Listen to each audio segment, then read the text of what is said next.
You got into the safety business because you wanted to protect people, but somewhere along the way, the job started controlling your time, your schedule, your priorities, even your income potential. What if the expertise you've built over the years in the field can give you something more? More freedom, more control, more ownership of your future.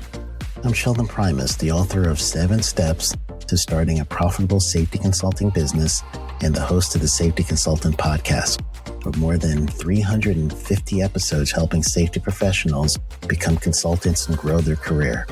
Consulting changed my life. In fact, I'm a full-time RVer, and one consulting contract paid for my home I live in today.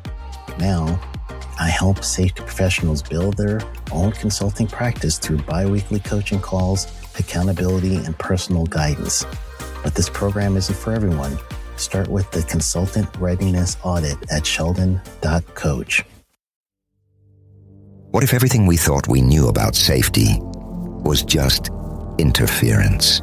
From the host of the Rated R Safety Show and the founder of Safety FM comes the complete Signal Transmission Trilogy, now available in one powerful edition. Safety, in my opinion, the book that started the conversation. Safety Mutation, where the boundaries of culture, systems, and belief begin to break. And now, Safety Transmission, the final piece of the signal. For the first time, all 3 books are together in one volume. The Signal Transmission Trilogy, Complete Edition. This isn't just about compliance. It's about consciousness. It's about decoding the way we think, lead, and live, inside and outside the system. Whether you've been following the signal since the beginning or you're just now tuning in, this is the version to own. Search Signal Trilogy on Amazon or visit safetyfm.com to get your copy now.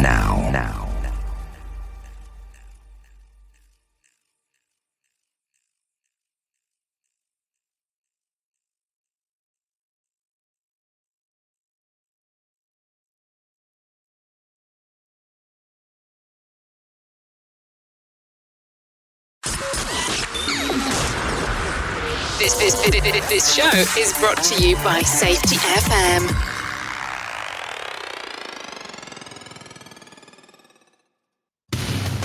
And from the border of liberty and prosperity in the highway to the north, we are back. Yes, we are back. How's everybody doing out there? Just getting set back up. I had to change keyboards, and this keyboard doesn't have all the controls. How's everybody doing? Been a couple of days. I was doing a training class yesterday for a client, Haswhopper. That is not the new sandwich at Burger King. It's Hazardous Space Operations and Emergency Response. We've been, how long have I been doing that? Oh, too long. That's the answer. Long. And yes, this is a very bright shirt. We have other really bright shirts also. Anyway, the live stream on video, for whatever reason, that runs a little bit behind, I think. So I'm just going to say this again. All of the news stories that we share here are, especially crime, OSHA citations, EPA citations, all that stuff is, only citations are proposed penalties, stuff goes to trial, things get litigated, that may not be the end result. And also, I might add on that, often the names have been changed, and we don't omit names on here, to protect the safe and the unsafe. All right. So where have I been? You've been following along, me and Jay Allen on the Rated R Safety Show. We were at this class with this textbook, 5 Principles of Human Performance. Human Performance. And of course, we have everybody who knows I'm on the air. They're over here doing their thing. Let me turn this off. Everyone decides to text me at one time. Now, human and organizational performance. All right. It's, hold on. What is it? People say, well, Jim, what is that? Is it a new system, flavor of the month? It is a philosophy. It's a way, an approach, a way of doing things. So there were 3 days to the Conklin Conference, and hopefully we're going to be doing another one in the very near future here. So 3-day conference. This has not been done before this year. They had one, I believe, in April, May, something like that, in Santa Fe in New Mexico. They had this one in Orlando, Florida, over at the beautiful Rosen Plaza Hotel, which I had a very nice time at. We had fun there. So day one was Todd Conklin and his Five Principles of Human Organizational Performance, all in this book. Day two was a deep dive with Jennifer Long as she unravels the fabric of accountability. Jennifer Long has a wonderful book out on accountability. We will be going into that, I'm sure, in the very near future once I read it again. And then we went into Bob Edwards and Andrea Baker talking about learning teams towards the end of day two, putting into day three. And then Mark Yeston, who was basically one of the heads of the rescue Rangers in Grand Canyon. He's retired, on talking about human and organizational performance, wrapping things up. So if you have an opportunity to do this, go to one of these conferences. It's a wonderful thing. If I were to describe it, this is the way I've been describing it. We've been talking about HOP here from day one. I'm not obviously not as articulate as some of the person who developed this, Todd Conklin, and some of the other folks have been doing this for many, many years. And there were forerunners to Todd Conklin also. No, but we're learning. We're getting better. If I were to describe this conference here, it would be along the lines of, and they don't call it this, but with all due respect to everybody here, at the conference, something else, I would call it a train the trainer conference on human and organizational performance. Because I tell you what, you go to that conference, and there were 60 people there from many different organizations. Some organizations, they said, I'm from this organization. This is my name. Some of the organizations, they said, I will only give you my first name, and I'm not going to give you anything else. Which means to tell me that they're like government or something like that. My opinion. That's my read on it. Sort of like those organizations you don't know and you don't want to know. Like the CIA, right? You don't know them, you don't want to know them. I don't know where they came from, but they were very nice and everything else. So it was like a train the trainer course. Once you learn about this stuff, you cannot keep your mouth shut with this. It's very invigorating and everything else. And we'll go into that in a minute here after I do some commercial stuff here. In an unpredictable world, one voice rises above the chaos. Meet Jim Posel, a seasoned safety expert who's navigated through some of the most dangerous scenarios, from anthrax, explosive cleanups, disasters, and numerous environmental cleanups, and lived to tell the tale. Now, he's bringing his wealth of knowledge, insights, and experiences to you through Safety Wars. From workplace hazards to the hidden dangers in your own home, Jim covers it all. With his engaging storytelling and expert analysis, Safety Wars isn't just a podcast. It's your guide to a safer world. Join Jim Posel and become part of the Safety Wars revolution.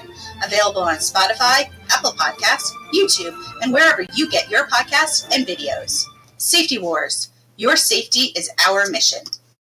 Have you listened or watched the Safety War show? It does stream live on the radio and on the streamer-emers that we have. So if you have not taken a listen to Jim Posel and what the hell he's doing every evening with Safety Wars, I would strongly encourage you to take a view or take a listen, whichever option is available for you, and take a listen to what the hell he has going on. It's definitely, it will take some deep dives in some information that you might be interested in.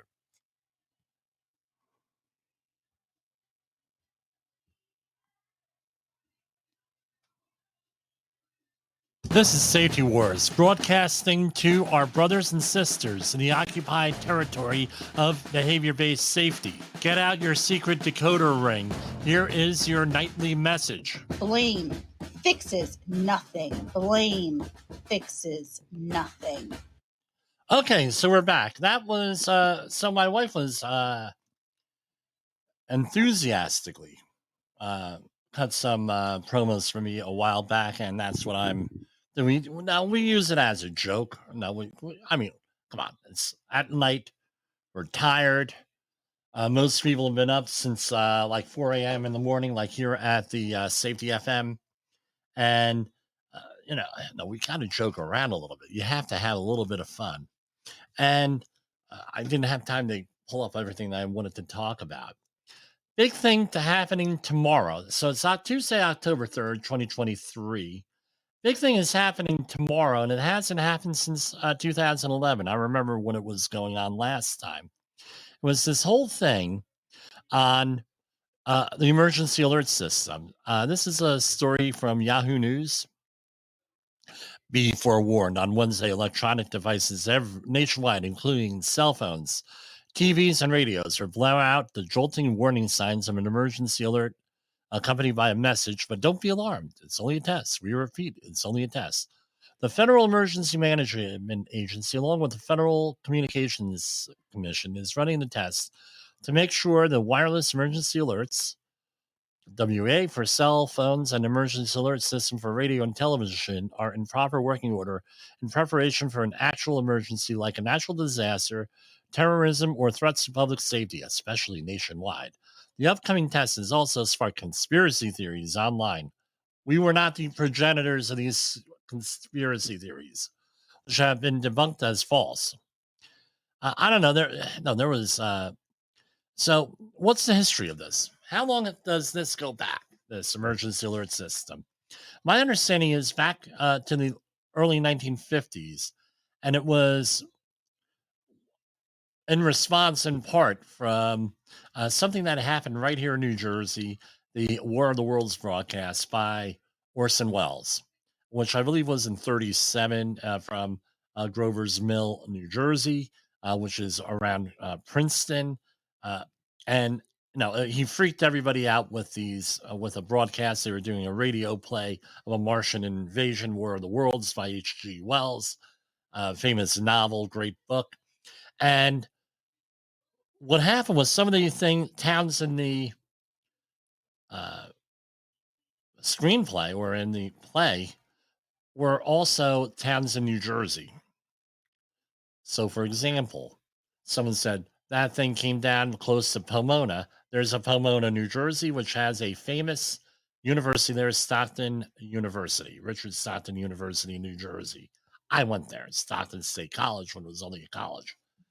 And there was some other towns that were in there, and they were local. Like I forget the whole thing, but around New Jersey and Pennsylvania, that metro area in Princeton. So what happened was people started to freak, and there were a couple of movies done on that TV series, War of the Worlds TV series. There was a remake in 2008 by Tom Cruise, where they blew up the Bayonne Bridge, and then they put it back, and it was all in New Jersey, and all this other stuff. And now they're starting to remake all this stuff. The other one was The Day the Earth Stood Still. Like, we needed another one. Keanu Reeves, also known as Keanu Reeves, but he pronounces it Keanu Reeves. He had a remake of that movie, and now they're talking about another remake. But anyway, there were all different types of conspiracy theories related to this whole thing. Tomorrow, let me look it up here. I know I'm typing on Google, and it was October 4th conspiracy theories. You could Google this yourself. This is from Boston.com from today. One popular video shows a woman claiming the test will somehow switch on technology that is introduced into people's bodies. An emergency broadcast system test on October 4th will send, a signal to cell phones nationwide in order to activate nanoparticles such as graphene oxide that have been introduced into the people's bodies. Here's number here, that's one of them. Let's see what else they have. That's one of there's like a whole bunch of conspiracy theories here with this. That the vaccines are doing stuff, right? It's going to activate. And what's funny is, it sounds like I think they've been watching that Halloween 3 Season of the Witch movie, right? Where they witches cast a spell on Halloween and they put people in a mask and people die. It's like a huge, horrible snuff movie from the 1980s. There, I believe it was 1987. It came out, and it was Night of the Witch. And I don't know with it. I don't know where people come up with this stuff. Do we really not trust the government enough where we're going to have a nationwide broadcast and this is going to cause these issues? Even I'm not that conspiratorial. And no, so tomorrow afternoon and I'm sure, pardon me, if they're probably going to have a notification that that's what's going to be out there, but we'll see what happens. So basically I had to do that, right? Oh, we got an air raid siren. And then, of course, that's my response to those who are doing this, are with this. But who knows? You never know what's going to happen tomorrow. Now, let's talk about the 5 principles of human performance. And I'm going to read it right from here. And what does it come down to? Before we get there, we have to talk about the 4 principles of safety differently. So safety differently was given by and come up with, hold on, let me see. I believe it was Brent Sutton, who is a friend. Sidney Decker, who not a friend of the, well, I'm hoping he's a friend of the program, but I've never met him to ask him or anything. But he came up with this idea, safety different. And when I come up and I start a safety class, I always ask one basic question: what is safety? You take a class with me. Last night we talked about this. We did a deep dive. What is safety, or what is safety not? So safety is not defined by the absence of accidents, but by the presence of capacity. This is from Sidney Decker. That's an important thing. What we see out there are often the 0 accidents, 0 illnesses, 0 injuries, 0, 0, 0, where you have a drive towards 0, depending on how you define it. Now, oftentimes there's that damn sign up there, that nice sign. Oh, we've been worked so many days. And then all of a sudden, nobody wants to be the guy to reset that to 0. Right? And so we talk about safety as capacity in a system, multiple guards. So, for example, you're not going to. What's the United States Department of Labor is committed to this. What's the least reliable? What exactly is the least reliable control you can have? The least reliable control is personal protective equipment by tradition. If you go through that hierarchy of controls, personal protective equipment is the worst thing. Why? Because you have to rely on people you have to rely on people to wear the PPE, select the correct PPE. The PPE is worn right. The PPE is worn at all. The PPE is not defective. And you have everything else that goes on there. You're relying 100% on the worker rather than setting up a system with capacity where before you get to PPE, you just go through everything else and you add controls in there, guards, controls, safeguards. So if any one of those is missing, now you have a backup. And that PPE is the last thing. I'm not saying get rid of PPE. Believe me. You mean we should be getting rid of PPE, Jim? No, don't get rid of PPE. Just that PPE is what it is. It's the least favored method of things. And the other thing is this, especially in construction or environmental cleanups or disaster site work, which are the three areas that Safety Wars and JCB Technical seem to get involved with, you can't rely on what's out there. You have to go in there full blazes with all, you're not able to set up, especially in a disaster situation, you're not able to set up all of the controls. In an environmental cleanup, an emergency cleanup, you can't set up all these controls. So you have a reliance on PPE and you're going to go overboard with it until you figure out what your hazards are and what the appropriateness is. And you would go into a situation where you're in the level A, for example, fully encapsulating suit with a breathing air system, or level B with just a little bit less of a dermal protection, meaning skin protection, and you would be there with supplied air. So that's what it is. You're adding controls. So if you miss one control is not there, now you're able to fail safely because you have other controls in place. Think of it this way. Would you get on an airplane where the only safety device on there was that pilot? No, you wouldn't do it. That's nuts. Number two, workers are not the problem. This is from Four Principles of Safety Differently. Workers are not the problem. Workers are the problem solvers. We went into this last night where we went into some operational learning at the class here. And and we'll talk about that more later on, not today probably. What does that mean? Where sit down with the workers, right? Learning teams. Brent Sutton, who is a friend of the program. We know that. Doing a shout out to you, Brent, if you're out there. Where we had an operational learning team going last night after training classes, Dress Evolved, and I ended up having to take a little bit of control there and go into some of the issues that they're having in the field, because these were the people in the field doing the work. And we were able to have a guided discussion. And the big thing is not to make a statement, is to ask questions and be curious. Sam Goodman, who's a friend of the program, that's what he does, right? Talks about this stuff, being a curious, operational curiosity. We don't constrain workers in order to create safety. This is number three. We ask workers what they need to do the work safely, reliably, and productively.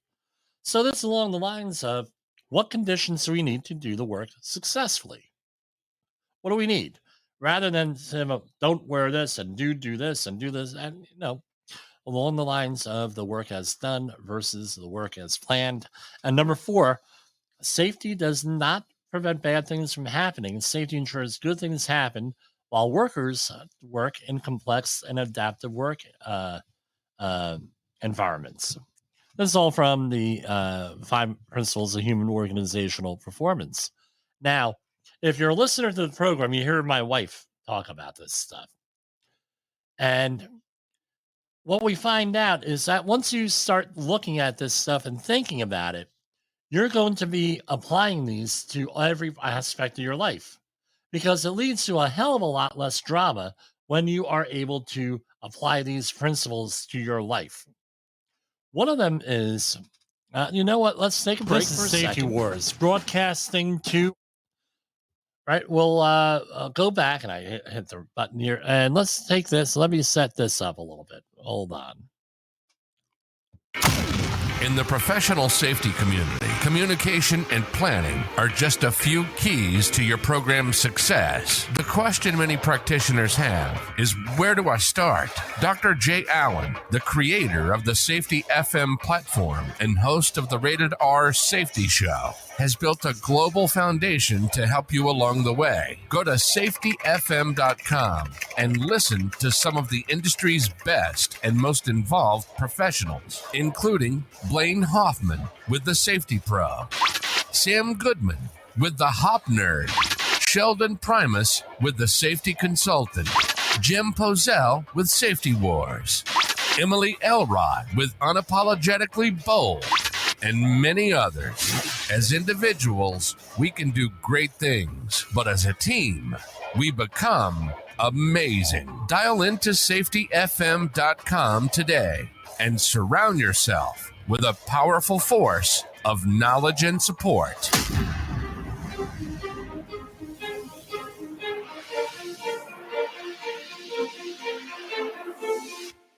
OSHA recordables, catastrophic losses, environmental disasters. You want answers? So do I. This is Jim Posel with Safety Wars. That's my daddy.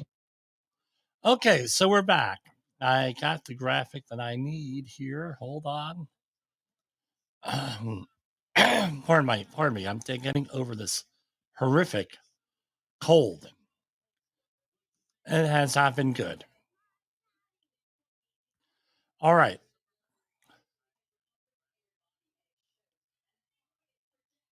Okay. So we're going on. Give me a second. I have this horrible cold. I have, here. It's getting better, though. Know what I've been doing that's been, when I'm at home, that's been helping? I've been making my own homemade salsa, ghost pepper salsa. Delicious. And that's been helping me out manage these symptoms a little bit. So the 5 principles of human performance, and this is a bitter pill to swallow, especially if you're in the behavior-based safety world. Number 1, error is normal. Even the best people make mistakes. You have a human error out there. And a lot of folks do not even want to hear about human error. Believe me, we went through this here with a lot of stuff. With this. No, there are people out there who think that mistakes can never be made, human error doesn't happen, and everything else. And if I may, let's go back. Let's see how this is going to work. We're going to share. And it's going to be entire screen. Hold on, window, share, and let's do this. All right, this is where we're at. We have what are called error rates on this. Let me make it even bigger. Okay, so these are error rates, and this is one of the basic things behind human and organizational performance. It's this notion of error rates. Now you're going to say, well, what does it mean to me? You're okay with error? Well, I'm not okay with error. None of us are okay with error. But we're okay. We have to acknowledge that there are errors. I make errors, you make errors, a human, right? Human beings make errors. And if you're following along on YouTube, or if you're online, I'm going to describe on Safety FM with just the audio or the podcast. I'm going to describe this.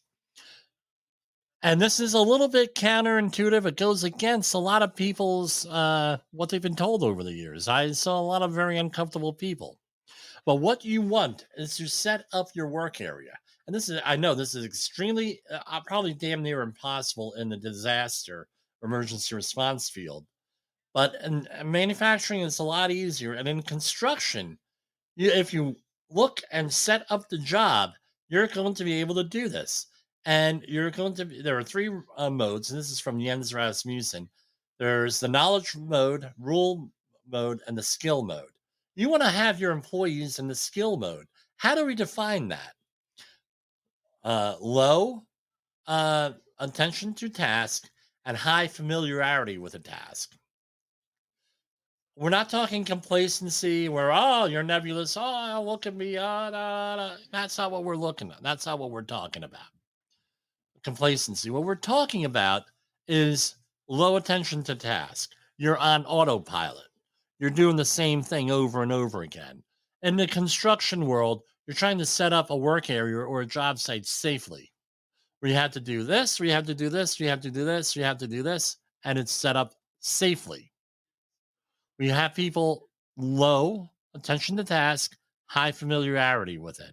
Those are the job tasks that are going to be the safest. And Jens Rasmussen, all the sources are depending on what you're seeing is an error rate is 1 in 10,000 operations. That means that it could happen anywhere along the line on that. But it happens along the line, along the lines of that 1 in 10,000 operations, you're going to have it. So you're very much not likely to have a problem if you're following the cursor that I have online. This is a sliding scale, so it may be 1 in 5,000, 1 in 2,000, what have you. But it's a qualitative graph. The next thing is this: rule-based. What is rule-based? The error rate's 1 in 1,000 if you're reading on there. And that means that you're making decisions. You have a system in place, you have a procedure in place, so you still have some kind of human decision-making process that has to be in there. You're dealing with, you can't really get to that skill-based mode. You got to pay attention to what you're doing. That's usually the best we can do in the construction field, at least in my experience.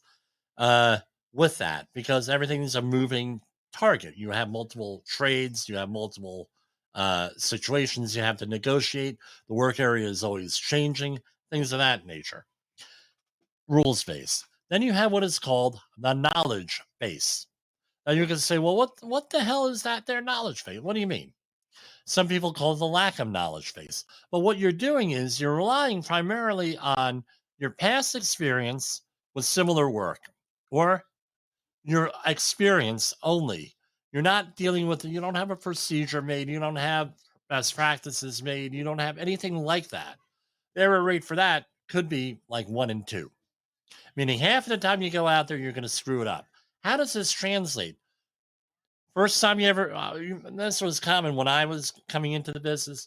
First time you do anything, you screw it up, right? That's what that would be, the knowledge-based thing. Now, why is that important? You're like, well, so, okay, great. Why is that important for all of us to have on there? Because when you're doing a learning team or operational learning or anything like that, an incident investigation, and I don't even like to call them incident investigations. I like to call them learning teams now. We're going to learn what happened out here. With that, non-confrontational. This way, you're able to get a lot of information on this, so you don't get the same old. We're gonna blame the employee, train, and retrain the employee, and shame them on the way. Shame on you, and you make them no. If you have to, some of these situations we go through out here, are horrific, are stressful. If you think you're going to go out and antagonize people, confront them, shame on you. It's always the same. It's not our fault that this happens. It's your fault, the employee. You're not going to get too much. The next one out there, they ain't going to tell you anything.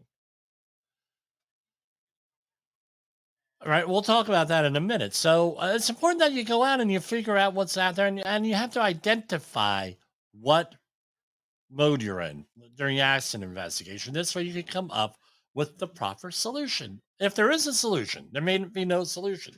If you have someone in the skills-based mode, often there is no solution to anything. There's no solution. You learn from it.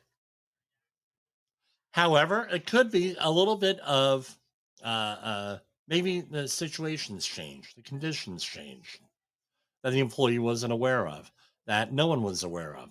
Things break, things wear out. No, there's different things in there that are in there that you're not going to be able to foresee. Sometimes the answer is we couldn't prevent this, we couldn't do this. We'll talk about that in a minute. Then you have the rules based. Well, maybe you're misapplication things, you're applying things, failing to apply a good rule. Maybe there's a procedural thing, an ergonomic thing, as far as the setup of panels, for example, control panels, equipment, guarding, things of that nature.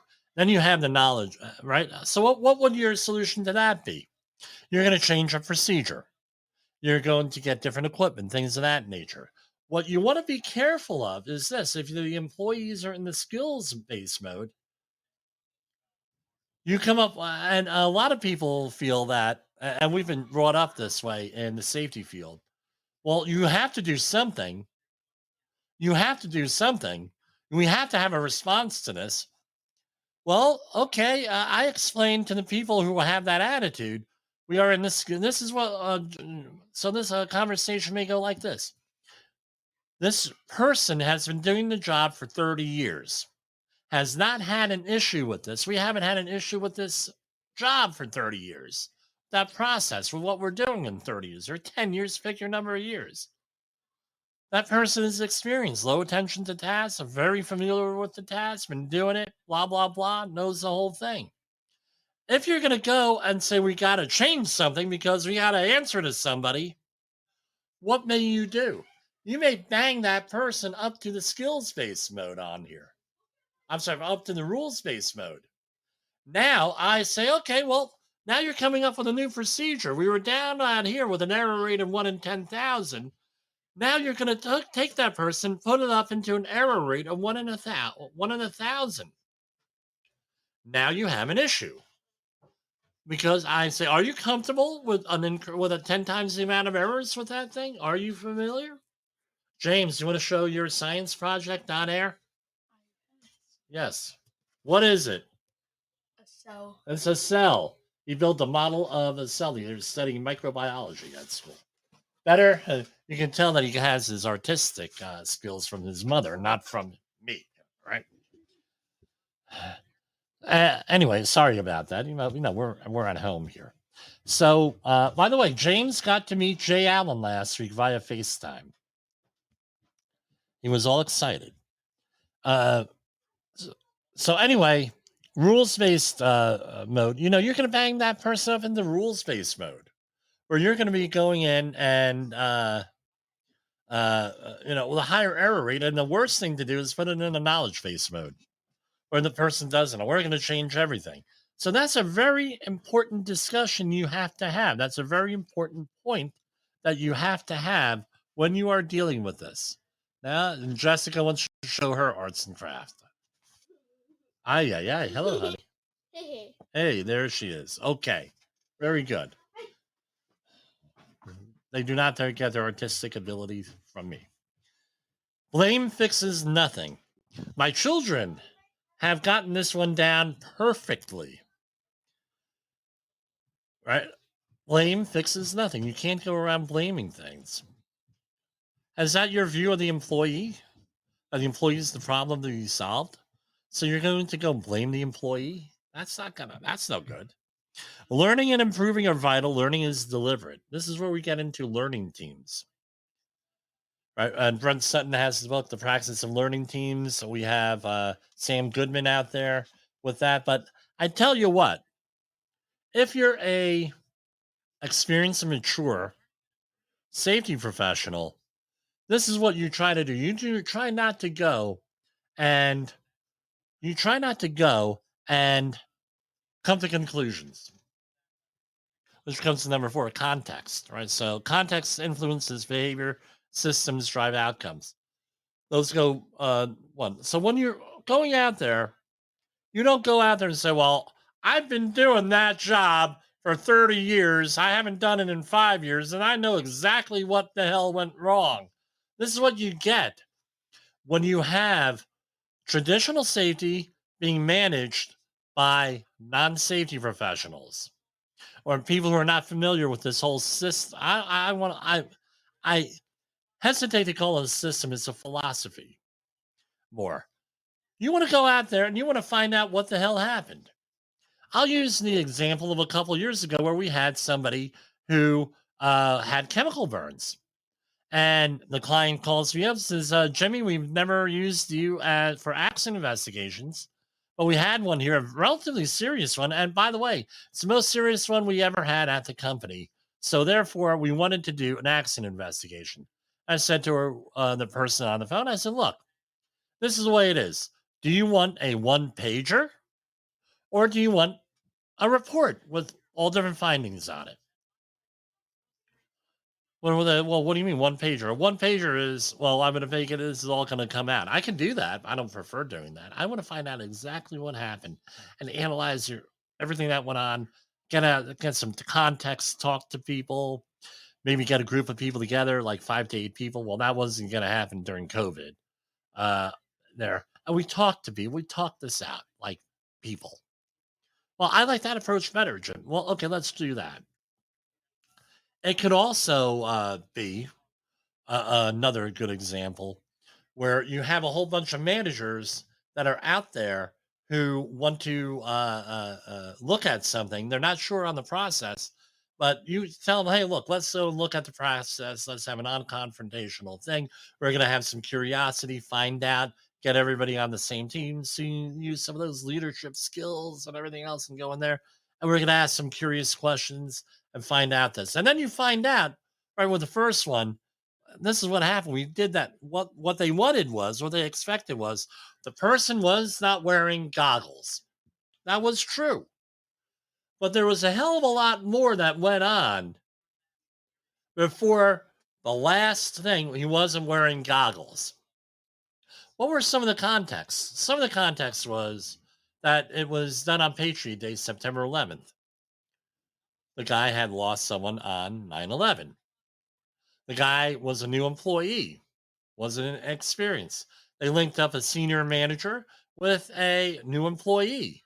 That senior manager concerned about cost and schedule, and the job was delayed, and it went on and on and on. And after about 3 days of talking to people and everything and looking at documents and things of that, we got into a situation where we had a lot of other stuff going on. So let's share this one. Window. We had this situation. Work as planned versus what the hell happened. Red line, and we would call this blue line, right? And I don't like this graphic so much, but I pulled it up and I had to look good on the screen. So this looks somewhat good on the screen. So you have here, hey, the stated expectations. Those were stated expectations were, think of it as your work as planned. And then you have going through here, work as planned, and this is where all these neat graphics came from.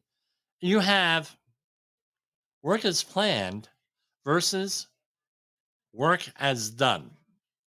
So you have a blue line, one of these other lines on here.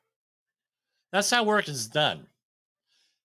Very rarely, and we all know this through our common sense, does work go, hey, I'm going to go here, I'm going to go here, I'm going to do this, I'm going to do this, and I'm going to get a result.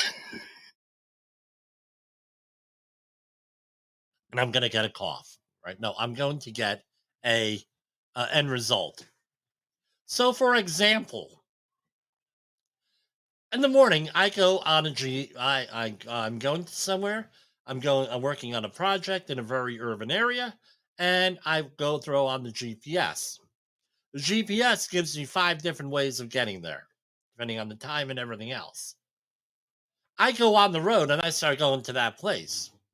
And I find out once I get there, we have different road conditions. We can't go as fast.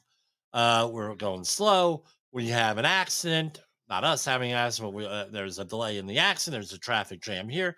And we may have to get off the highway here and blah, blah, blah. And there's a whole bunch of stuff that happens with GPS that you're not going to be able to find. That's you're going to be able to adjust. So by the end of it, now you have an issue. Now, because you got there with this way, and now you're going all over the place, and that's how work gets done. All work gets done. And then you have one of these other red lines that are coming in here. So you have that normal practice, work is done, right? And now you have randomness gets thrown in here. Because this is what happens here. This is another thing. We have here we have airline safety, a graph. And worker safety goes similar thing, where you have things are getting safer, things are not as many incidents here, right? And what happens is we have less data. We have less data points, which means I'm going to go back and give everybody a nightmare, right? They can have PTSD with statistics. We have fewer data points. That means the chances of you being able to have a trend line go down. So you cannot have a trend line with not enough data. And as we know, the things that get you killed are not necessarily, often never, the things that are going to get you hurt. They're two different things. And what ends up happening is there are barriers to getting in this trend line where we're going to collect those nearest good catches. We're going to go and collect them, and we're going to have all these observations. We're going to put them in there, and guess what? Put them into our system, and guess what? We're able to have a trend line. And we're going to be able to predict what's going to happen because A plus B plus C equals D. We all know, and then what happens? There's an incident, and your bias is towards these other data that you're collecting, and that incident where someone has either catastrophic or, God forbid, fatal type of situation, catastrophic release, had nothing to do with all this other stuff with humans. Machines, different story, but with humans, you're dealing because human error is normal. The worker will go and adapt to what the conditions are out there. Just like with the GPS, you're going out there and you're adapting to the actual field condition. Not going to be the same. Same thing with that. You have a situation where people are, where things are random. And then what happens?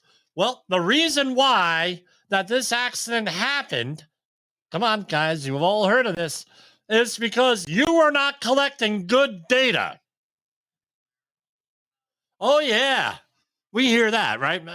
Does this qualify? I haven't had this lately, right? This is a Jim Posel mega rant. We have not had that here, right? Warning, mega rant. You're a bad person because you did not collect that subjective data. And it's like, that data is not going to predict that. And if someone tries to tell me that, they're going to have a little bit of an argument with me. Now, there is an exception. There is a company out there that is named after a famous river that has been trying to do this and develop a model, and then they go and they apply it to a person. So Jim Posel, we've been auditing him and what he's doing for 5 years. We know that Jim Posel is going to do X, Y, and Z, and Jim Posel is going to get hurt, and then I don't work there for a year or two. Then they have the same profile. We were observing you for 5 years. Don't think that that's coming with all this AI stuff? Oh, you're in for a big rude awakening and surprise and shock out there with that. So we're into context influences behavior.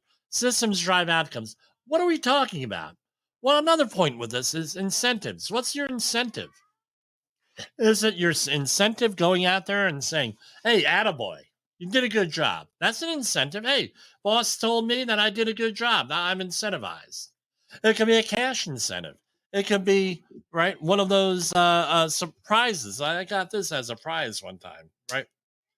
Which is, I find pretty funny. For a safety thing is you have a pocket knife, because I tell you what, People don't like pocket knives. But anyway, now this is what happens.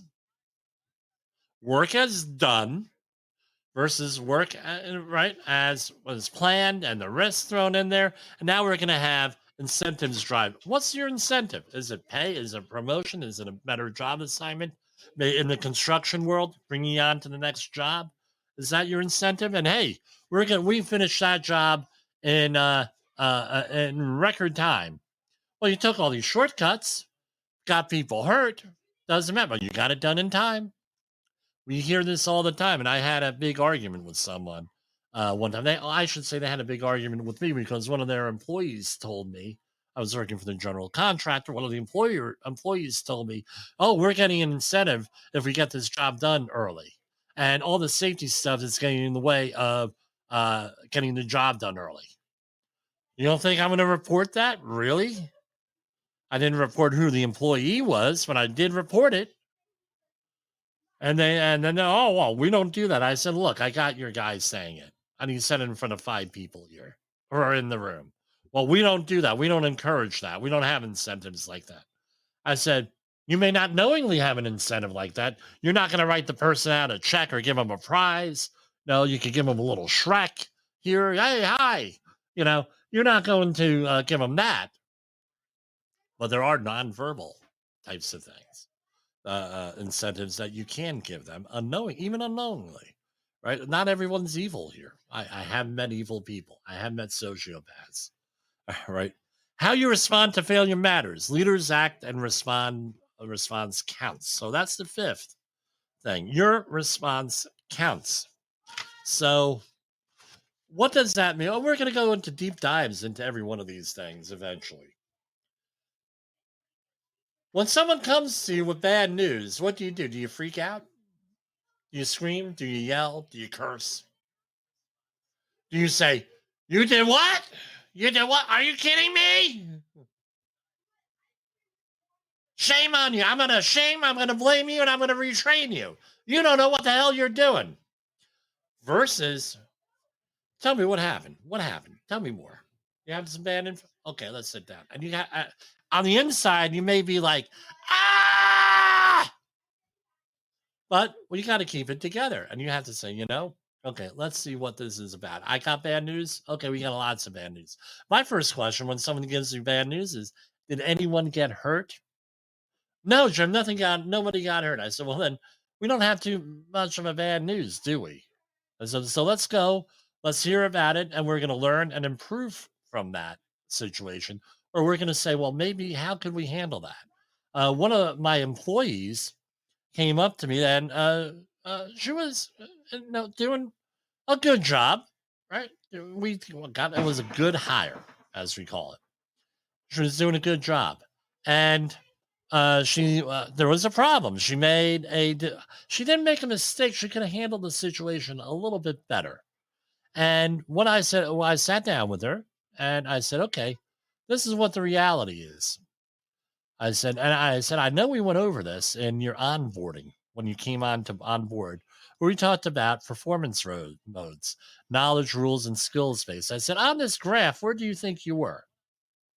She said, well, I was probably somewhere in the rule-based area based on this operation, these decisions that we were making. I said, okay, so you're in the rules-based thing. And I said, we do understand with the 5 principles of human organizational performance that human error is normal, right? Human error is normal. This is other stuff, right? Errors are that Todd points out. Errors are normal. But first of all, let's talk about an error. That's less than expected. Something happened that was unexpected. And since error is a normal part of human existence, error is never causal, right? Meaning it's not delivered unless you're dealing with the psychopaths that I run into, right? Error is not the opposite of success. Error is a part of being successful. The old Thomas Jefferson wizard of Menlo Park, a local hero, and where I grew up in central New Jersey. I believe Edison was part of Woodbridge back in those days. He had how many times did he fail at creating the light bulb?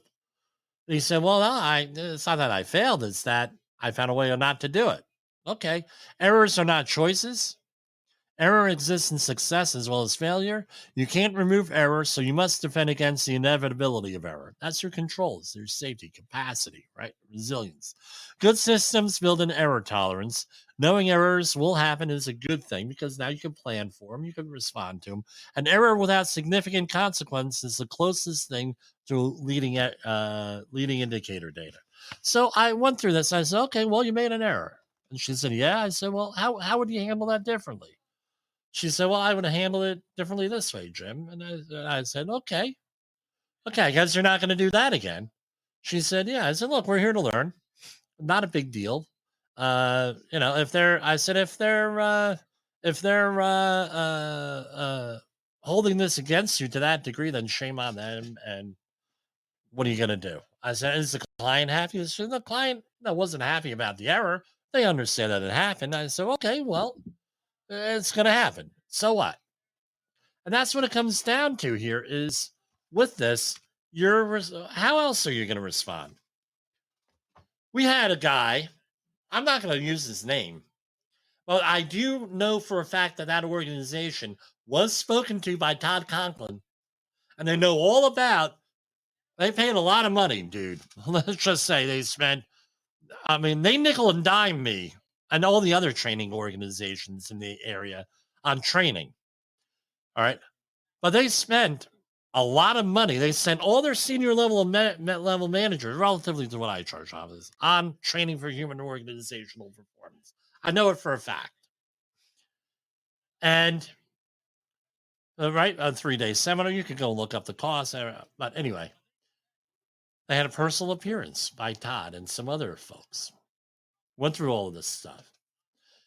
And they rejected it. The place where I worked with, they rejected all of this stuff. We're going to continue doing what we were doing. So here we have a situation. We have a situation, and these folks are saying, hey, no, it was during a major shutdown. They had several thousand contractors on site, something like 2,000. And I was in a room, and they had a problem in the room.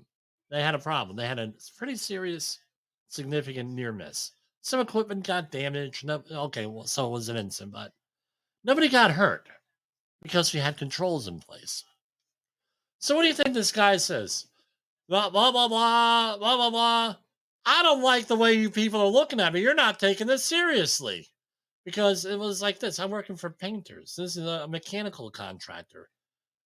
Well, they don't go together. You had a mechanical issue here going on here. And when we're painters, all right, we're painting, and nothing in that situation had anything. There were different hazards. There were different situations, different people, different hazards, different everything, as opposed to a mechanical situation here. I was a newbie here on this. So he says, well, guess what, everybody? We're going to go out there and we're not, you guys. I said, you know what? Screw it. Don't come to work tomorrow. Go home and think about this incident. So what do you think? We're like, what? He said, yeah, pack up your stuff. He didn't say stuff. And he said that to like 2,000 contractors because he had to send a message. He didn't have to send a message to us. He had to send a message up to his chain of command that he did something. And again, no learning, no chance for improvement. Oh, well, you got to work harder. You got to try harder. Well, and now he backs everybody up in the queue with a schedule out there. And guess what? What did we learn? Not a thing. We learned, well, this is a lesson learned. If something bad happens, don't report it because you just screwed a whole bunch of people out of 8 hours of straight time and 4 hours of overtime, plus 4 hours of overtime that day. It was roughly like 2:30 in the afternoon. So union job, everybody had to get paid till 3:30. Okay, great. You just screwed people out of 8 hours of overtime, 8 hours of straight time, per diem, and everything else just to prove a point to show how in charge you are. This is what the guy did. Really? Well, we had to send a message. All right, what's the message you're sending? Don't report anything. That's the message that you're sending. Is that really a good message to send? I don't think so. You know, it's been a while since I had a rant. Going to some of this stuff, I'm going to be honest with you, is a little bit of a triggering type thing. Because I've dealt with people like this in the behavior-based safety world, and in these this organization is dysfunctional majorly. And it's extremely difficult to deal with these folks here. And I mean, how do you deal with that? I don't know. Beats the hell out of me. Eventually, what happened? The guy, again, that was his incentive. Let's put this into context. They have a major shutdown, and he's getting breathed down his throat. Let's look at this maturely. To get this stuff to do something. And you can't do it. Your behavior counts. If you're in a leadership position, you can't pull crap like this. You can't do it. You can't do it. So that's all I have. And we're going to have some more information tomorrow for Safety Wars. And it's good to be back. I miss the audience here. Some of the feedback here that I get from people. And I miss my studio. I miss my home. I miss my cats. I miss my family. I miss everybody. So for Safety Wars, this is Jim Posel. The views and opinions expressed on this podcast are those of the host and its guest and do not necessarily reflect the official policy or position of the company. Examples of analysis discussed within this podcast are only examples. They should not be utilized in the real world as the only solution available, as they are based only on very limited and dated open source information. Assumptions made within this analysis are not reflective of the position of the company. No part of this podcast may be reproduced, stored in a retrieval system, or transmitted in any form or by any means, mechanical, electronic, recording, or otherwise, without prior written permission of the creator of the podcast, Jay Allen.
Good night, everybody.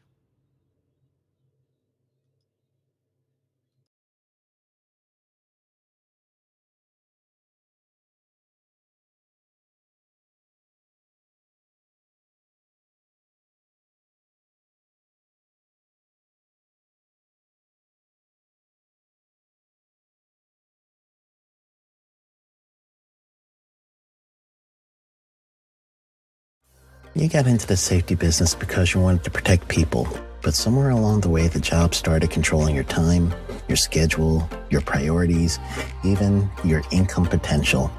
What if the expertise you've built over the years in the field can give you something more? More freedom, more control, more ownership of your future. I'm Sheldon Primus, the author of 7 Steps to Starting a Profitable Safety Consulting Business and the host of the Safety Consultant Podcast, with more than 350 episodes helping safety professionals become consultants and grow their career. Consulting changed my life. In fact, I'm a full-time RVer, and one consulting contract paid for my home I live in today. Now, I help safety professionals build their own consulting practice through bi-weekly coaching calls, accountability, and personal guidance. But this program isn't for everyone. Start with the Consultant Readiness Audit at sheldon.coach. What if everything we thought we knew about safety was just interference? From the host of the Rated R Safety Show and the founder of Safety FM comes the complete Signal Transmission Trilogy, now available in one powerful edition. Safety, in my opinion, the book that started the conversation. Safety Mutation, where the boundaries of culture, systems, and belief begin to break. And now, Safety Transmission, the final piece of the signal. For the first time, all three books are together in one volume. The Signal Transmission Trilogy, Complete Edition. This isn't just about compliance. It's about consciousness. It's about decoding the way we think, lead, and live, inside and outside the system. Whether you've been following the signal since the beginning or you're just now tuning in, this is the version to own. Search Signal Trilogy on Amazon or visit safetyfm.com to get your copy now.